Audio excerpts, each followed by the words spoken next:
everyone. Thanks for coming on short notice. So there's two things I wanted to talk about today, and I'll start off with the landing of the boost stage. So I'm happy to confirm that we were able to do a soft landing of the Falcon 9 boost stage in the Atlantic, and all the data that we received back shows that it did the soft landing and was in a healthy condition after that. It does look like it was that the stage was subsequently destroyed by wave action, because the seas were very heavy. It was like 15 to 20 foot seas. So we suspect the stage was destroyed due to the essentially stormy seas. But the data is very clear that it shows a soft landing, it shows deployment of all the legs, and that the stage was in a safe state in the water. We also have a video feed, although the link was very weak. So for the video feed, we're trying to clean the video feed up and try to have it be something that where you can make sort of sense of it. And we're going to clean it up as much as we can on the SpaceX side, and then we're going to post it on our website and sort of try to crowdsource, see if people out there can actually make it look even better. Because I know that people out there are really good at fixing video streams. So I think that's a really huge milestone for SpaceX and certainly for the space industry. No one has ever soft landed a liquid rocket boost stage before. And I think this bodes very well for achieving reusability. As people have maybe heard me say, I think what SpaceX has done thus far is evolutionary, but not revolutionary. And I think if we can if we can recover the stage intact and relaunch it, the potential is there for a truly revolutionary impact in space transport costs. The cost of propellant is actually only about 0.3% of the cost of the rocket, or of a mission. So if a mission costs $60 million, the cost of propellant is only $200,000. So there's the potential there for ultimately a 100-fold improvement in the cost of access to space. So I think with the information that we've learned from this flight, we know we can soft land the rocket.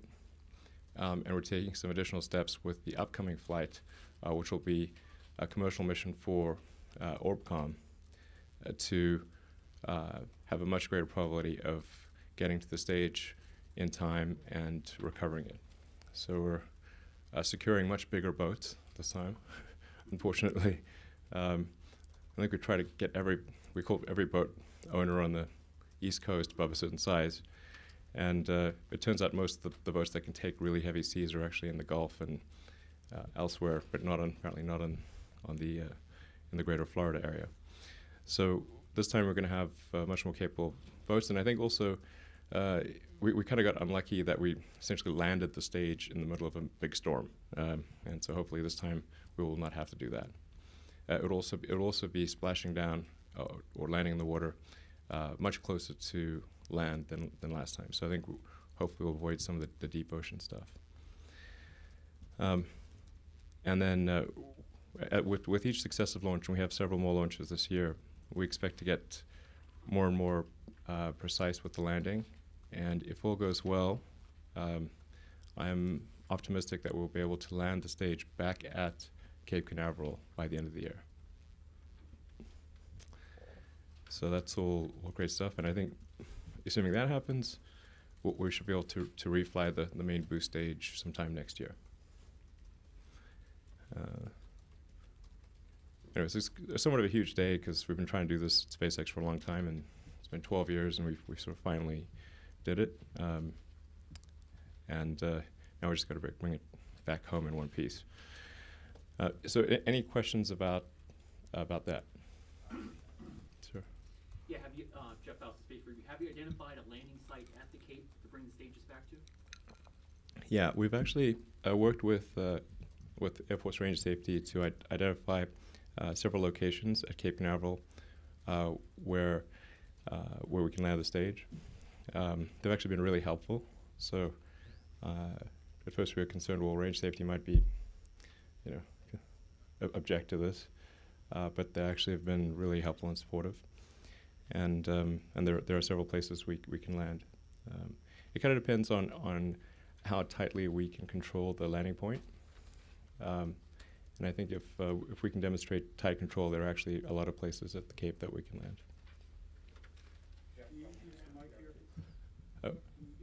Mike, sure.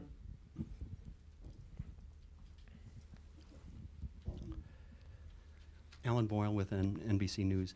Elon, was anything sighted or recoverable, or was there just nothing left that you could see when you tried to look for the stage? So the recovery operations were challenging because we actually couldn't get a boat out there for 2 days. We literally could not find anyone willing to go out there. We even called the Coast Guard, and the Coast Guard wasn't willing to go out. So as soon as we could get out there was, like I said, 2 days later.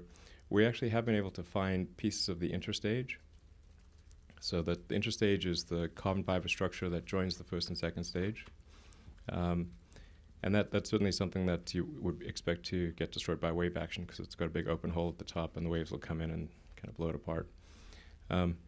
So we've recovered most of the interstage. We recovered a portion of one leg, and there were a bunch of other little bits and pieces. We've not recovered anything of the main aluminum lithium airframe. Hi, it's Frank Mooring with Aviation Week. Does your data show how close you got to your aim point? Yeah. And also, how many more attempts will you be able to have to get to that target by the end of the year? Sure. So in this particular case, we were just trying to get the rocket to go to zero velocity at the water, at sea level, and we weren't trying very hard to get to a precise location. Nonetheless, we were within a few miles of our target, so I think that's pretty good. I think we could certainly tighten it up massively with a little bit of effort. What kind of CEP? What kind of target do you need? How close do you need to get to have the Air Force let you land there? Probably we need to be comfortably in less than a 1 mile radius error. But I mean, in principle, we should be able to land with the accuracy of a helicopter. Literally, if you've seen the test flights of the rocket, you can see just how precise it is. I mean, it lands to within less than a meter of its target. So, yeah. Hi, Dan Leone with Space News. Sort of along the same lines, how much longer is it appropriate or even helpful to continue doing the soft landing tests on the water? At some point, you won't be able to learn exactly what you need to know to do a recovery doing that. Yeah, we'll only be doing the water landings until we're confident that we can land with accuracy, and then we'll be transitioning to line landing. Marcia Smith, SpacePolicyOnline.com. How many times do you expect to reuse each of these first stages, and what is your business model for how many launches you need per year in order to make reusability cost effective? So our pricing right now assumes no reusability.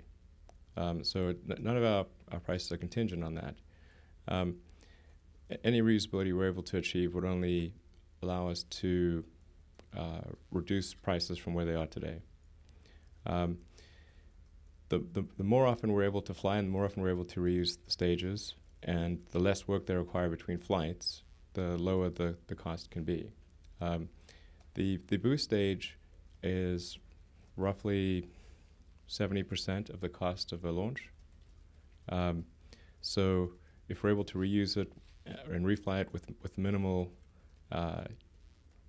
work between flights, and customers are comfortable with that, and it might take a few years for customers to get comfortable with that, then obviously there's as much as ultimately a 70% reduction from where things are today.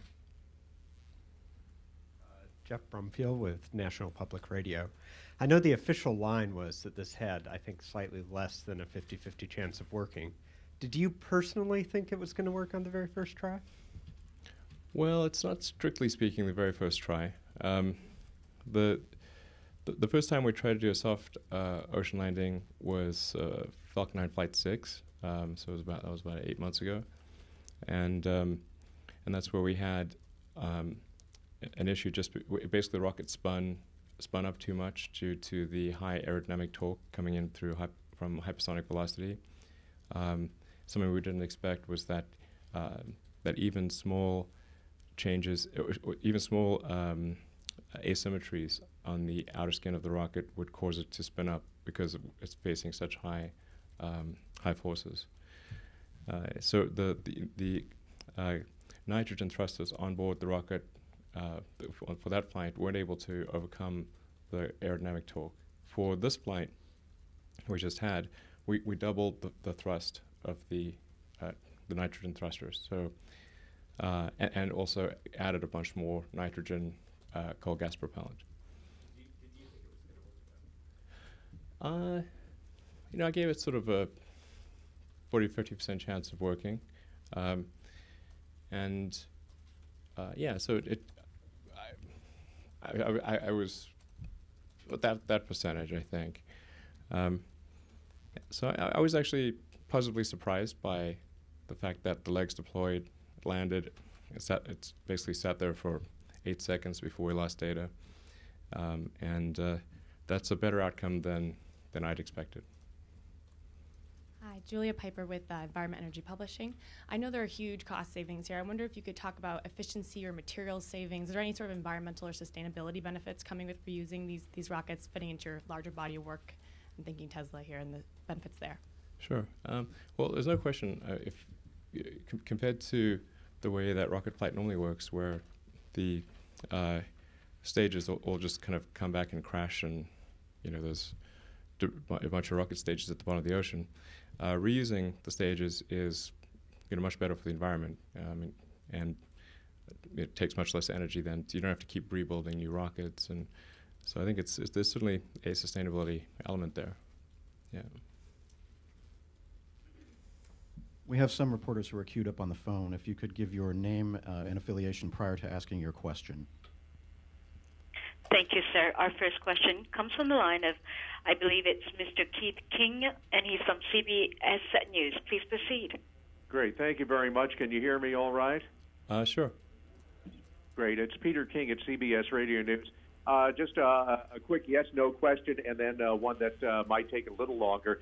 You know for sure, I just want to make sure I've got it straight, do you know for sure that it soft landed vertically? And the second question is, how long do you anticipate it'll take you to turn around a spent first stage to be ready to fly again? Yeah, we know with certainty that it landed vertically with the legs deployed and in essentially a nominal configuration, because we've got the telemetry to show that. So there's multiple sources of telemetry. We have sensors on each individual leg.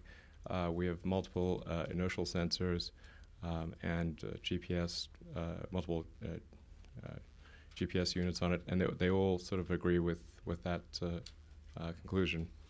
In terms of it being ready for reflight, if we were to recover the stage from the ocean, it would probably take a couple months to refurbish it for flight. However, for stage landing back on land near the launch site, in principle, we should be able to refly it the same day. So it's a huge difference, and that's why we're really focused on trying to get it back to the launch site. That's what would really make the huge difference on reusability. And obviously, with the space shuttle, we had a case where there was a partially reusable vehicle, but the space shuttle was neither rapidly nor completely reusable. And in order to achieve a revolutionary improvement in the cost of spaceflight, any reusability has to be both rapid and complete. Next question from the phone, please. Thank you, sir. Our next question also happens to be Mr. Bill Harwood from CBS News. Please go ahead, sir. Yes, thank you. Mr. Musk, how far downrange with the soft landing zone on this flight And you mentioned a minute ago, taking a little time to get customers comfortable with flying a rocket again that's already been flown. I can agree that might be a real hurdle to face, maybe more than the technical side. Can you talk a little bit about what you'll have to do to demonstrate to them that this is, in fact, a reliable way to fly? Thanks. Right, absolutely. I think what we'll have to do is do a demonstration reflight without an operational satellite on board. And if that demonstration reflight works, and some customers may want more than one, then that's the thing that would really ultimately convince them.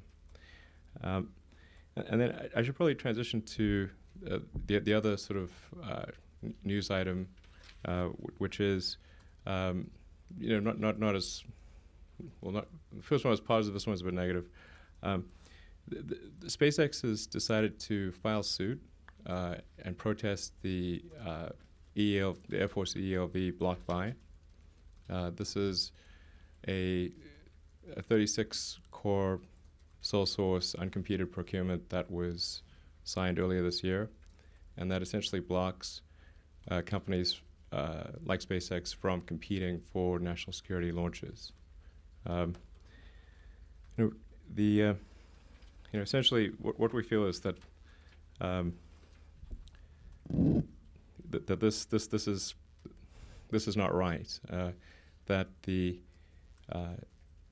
national security launches should be put up for competition, and they should not be awarded on a sole source, uncompeted basis. And it just seems odd that if our vehicle is good enough for NASA and supporting a $100 billion space station, and it's good enough for launching NASA science satellites, for launching complex commercial geostationary satellites, and really every satellite you can imagine. There's no reasonable basis for it not being capable of launching something quite simple like a GPS satellite. So this really doesn't seem right to us.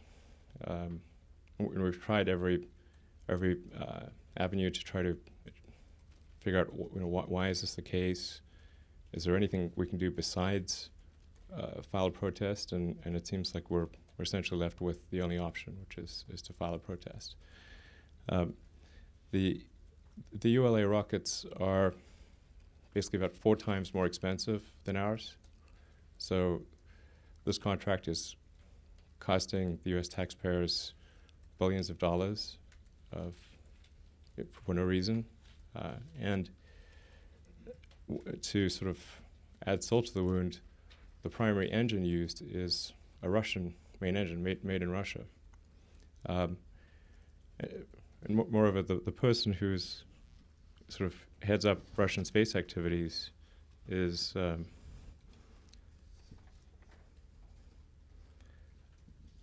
Dmitry Rogozin, who's on the sanctions list.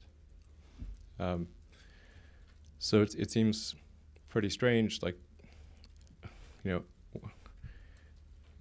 how is it that we're sending hundreds of millions of U.S. taxpayer money at a time when Russia is in the process of invading the Ukraine? And it would be hard to imagine some way that Dmitry Rogozin is not benefiting personally from the dollars that are being sent there. So on the surface of it, it appears that there's good probability of some sanctions violation as well. And we think this deserves to have a spotlight on it. And let's let the sort of sunshine on this. And as I say, sunlight is the best disinfectant. And if everything's fine, then I guess that's great. But that seems unlikely to me. Questions? Thank you. Continuing on, we now. Oh, sorry. Please go ahead. Is this protest happening through GAO? Is that where you're filing at least first? And is it only being filed by SpaceX or any of your other competitors coming on board as well? It's being filed in the Court of Federal Claims, and there may be others that join, but thus currently it's just SpaceX. And something I want to be real clear about. This is not SpaceX protesting and saying that these launches should be awarded to us. We're just protesting and saying these launches should be competed. And if we compete and lose, that's fine. But why were they not even competed? And it's just that just doesn't make sense. I mean, there's, we've heard statements about, well, there's this like certification process. Like, okay, well, we're most of the way through that certification process.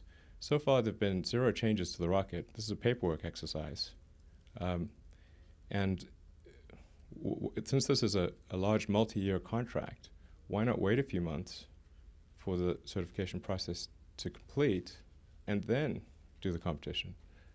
That seems very reasonable to me. Jonathan Salant over at Bloomberg News. Where are you in the certification process? I know you've had at least one flight approved. Current flight now to the space station, is that another flight you're submitting for approval? And when do you expect to get full Air Force approval to compete? Well, we've done, technically we've done 9 Falcon 9 flights. Of the exact configuration that the Air Force wants, we've done 4. All 4 of them have completed their mission. They obviously worked. So, yeah. Aaron Meadow with Defense News. Have you informed the Air Force of the fact that you're filing this suit, and are you at all concerned that this could damage your relationship with the service? We did inform the Air Force just before this, before the press conference. And I mean, first of all, I should say, like, it's not as though we're battling the whole Air Force. That's not the case at all. I think we're on very good terms with the vast majority of the Air Force. Our concern really relates to a handful of people in the procurement area of the Air Force. Hi, Elon. I'm Pat Hose with Defense Daily. It seems one of the frustrations with the company is that the Air Force tells you to do one thing and then you're about to do it, but then they change the rules or perhaps move the goalposts on you. Can you cite some specific examples of how the Air Force has moved the goalposts on you on your quest to become qualified? Well, I guess the goalpost was certainly moved with respect to for SpaceX relative to when Boeing and Lockheed competed for the ELB contracts. Boeing and Lockheed, that's before they merged their launch business into United Launch Alliance, were awarded a large number of launches, I think maybe 30 or 40 launches under the ELB program before doing a single flight of the Atlas V or the Delta IV. When SpaceX came along and said, hey, we'd like to compete, we were told that we had to have 3 flights of the exact configuration that the Air Force would fly before they would allow us to compete. That seems like, it's a bit like pulling up the drawbridge, after, not quite right. But we did that, we actually did that. And after we did the 3 launches and completed them, that's a month later we were told, the Air Force has done has done this huge sole source procurement, uncompeted, to Boeing and Lockheed. We're like, but we just did the thing you asked us to do. That seems pretty wrong. Yeah. I should also say this. Normally when there's a sole source, a huge multi-billion-dollar sole source procurement, there's a justification given. In this case, there was no justification provided for this. Whitney Bright, CBS News Path. Just wanted to change gears a little bit. And if you could talk a little bit about the potential Tesla plant. Oh, geez. No, I'm sorry. I can't answer Tesla questions. Okay. Hi, Dan Leone with Space News again. For the national security business you envision doing, is it going to be mostly Falcon 9? Is it going to be mostly Falcon Heavy? And then on a side note, ULA has a great deal of what SpaceX calls subsidies in the form of support services contracts. Why wouldn't SpaceX, if not requiring the exact same thing, not have similar costs of doing business with the government that would drive up the prices? Yeah, so it would be, in terms of Falcon 9 and Falcon Heavy, we think probably it's something like 2/3 Falcon 9, 1/3 Falcon Heavy. And in fact, in our protest, we only are protesting launches that we could do. So we're not protesting launches we couldn't do. We're trying to be as fair and reasonable as possible here. And then with respect to the sort of, like, wouldn't our costs just be like their costs? I don't know why their rockets are so expensive. They're insanely expensive. I mean, on the order of $400 million a flight, all things considered. So in our case, our commercial price is $60 million. And we expect roughly a $30 million increase due to Air Force mission assurance requirements. And that seems to be bearing out. So yes, it makes our rocket 50% more expensive, but it doesn't make it 400% more expensive. I think we have the advantage that our rocket was designed and the factory was built in the 21st century, whereas Atlas V and Delta IV were designed in kind of the 90s, and in fact have a lot of legacy hardware that stretches back to the 70s and 80s, even before if you count the RL-10. So I think the fact that we have a new rocket design with new manufacturing techniques is very helpful for the cost. I think we have a number of design innovations in the rocket that are also helpful for cost. Yeah,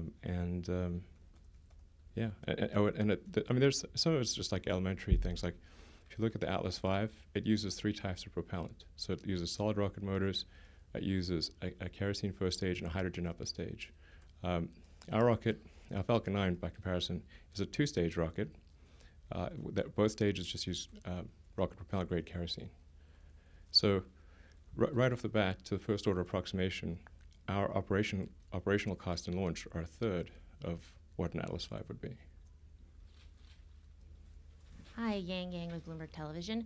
My question for you is, in announcing this suit, you had your question that you had just posed to the Air Force was, why not wait a few months before awarding ULA the contract? Well, the Air Force awarded ULA the contract a few months ago, back in December, so why are you waiting to file this suit now? And secondly, another question is, I just want to know if you've come any closer to picking a state for the first rocket launch pad. Oh, okay. So this is SpaceX related. If you can answer those two. Thanks.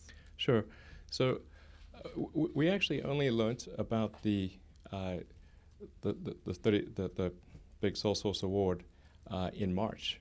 So it may have been signed in December, but it only came to light, interestingly, one day after the Senate hearing on ELB launch costs, which seems remarkably coincidental to me. I don't think that's an accident. So we've really just had about a month of awareness, and we've been sort of somewhat reeling from that news and trying to see, is this real? Is this actually what's going to be the case? And when we basically made no progress with discussions with the Air Force, we felt we had no choice but to file the protest. Oh, launchpad. So, well, and our primary launch location is Florida with Cape Canaveral. So we've got Pad 40 on the Cape Canaveral side, and then Pad 39A on the NASA side. And we're actually building out 39A with the ability to do the Falcon Heavy. So probably the first Falcon Heavy launch will be out of the 39A pad, which is really an amazing pad with incredible history. It's where Apollo 11 launched from. So I think that's for the foreseeable future, we expect most of our launch activity to go out of the Cape Canaveral, Cape Kennedy area. We're also developing a launch pad on the south coast of Texas near Brownsville, and we're waiting on the final environmental approvals for that. We expect to get those soon, and we'll probably have that site active in a couple of years. And then, of course, we've got our site at Vandenberg Air Force Base in California for polar launches. And as a rough guess, I think we'll have the NASA flights will tend to go out of 39A, Air Force intelligence flights out of Pad 40, commercial GTO flights or geosynchronous flights out of the Brownsville location, and then all polar flights governed and commercial out of Vandenberg. That seems like the logical breakdown. Hi, no, Dana Hughes, ABC News. You mentioned ULA's continued use of Russian engines. Yes. Are you arguing why use Russian engines at all? I do think it's very questionable, particularly in light of international events. Yeah. This seems like the wrong time to send hundreds of millions of dollars to the Kremlin. Thank you. All right, thanks everyone.